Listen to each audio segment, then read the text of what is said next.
ఎందుకు రండి, నేను మీకు విశ్రాంతి కలగజేతును. దేవుడు లోకమును ఎంతో ప్రేమించును కాగా ఆయన తన ద్వితీయ కుమారుడిగా పుట్టిన వాని విశ్వాసం ప్రతి వాడును నశింపక నిత్యజీవం పొందినట్లు ఆయన అనుగ్రహించెను.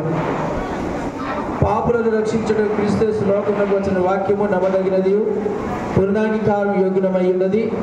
ఎవడైనా పాపం చేసిన యెడల నీతిమంతుడు యేసుక్రీస్తును ఉత్తరవాది తండ్రి వద్ద మనకున్నాడు. ఆయనే మన పాపములకు శాంతికరమై ఉన్నాడు. మన పరలోకపు తండ్రి సర్వశక్తి దేవుడు తమ సహోదరులను క్షమించి మనస్ఫూర్తిన పశ్చాత్తాపముతోను నిజమైన విశ్వాసముతోను తన వైపునకు మళ్ళీ వారందరికీ పాపమును క్షమించునని తన గొప్ప కనికరముల మాట ఇచ్చి ఉన్నాడు.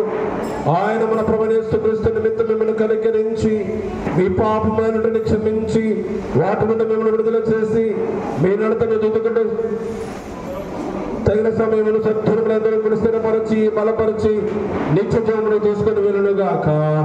ఆమేన్. దేవునికి స్తోత్రం కలుగునుగాక. ప్రార్థించుదము. కృపా కనికరము గల దేవా, పరిశుద్ధమైన తండ్రి, ఇదిగో మా జీవితంలో మరొక నూతన సంవత్సరములో తల్లుల సమాజం వారు సహవాసము కలిగినటువంటి వారి సమైక్యతతో ముందుకు సాగుటకు నాయన ఈ పండుగను ఏర్పాటు చేసుకొని ఉన్నాము.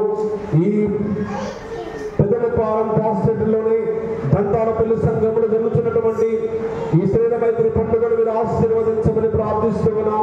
మా పాస్టేట్లో ఉన్నటువంటి సంఘములలో ఉన్నటువంటి స్త్రీలను అందరూ కలిసి సమైక్యతగా ముందుకు సాగుటకుని సత్కృప దయచేయమని ప్రార్థిస్తున్నాం. ఇదిగో పరిచర్యలో ప్రతి ఒక్కరూ పాలిభాగస్తురాండ్రుగాను విశ్వాసమునందును నీతి న్యాయములను జరిగించుటయందును సహోదర ప్రేమ ఎందును నిలిచి అనేకులు ఒకరితో ఒకరు కలిసి ప్రేమను క్రీస్తు ప్రేమను పంచుకున్నకు మీ కృప మా అందరికీ దయచేయమని యేసు నామమును బట్టి ప్రార్థించడం వేడుకుంటున్నాము తండ్రి. ప్రభువు మీకు తోడైనగాక. కూర్చున్నాం. ఇద్దరు ముగ్గురు ఏర్పాటు చేయబడిన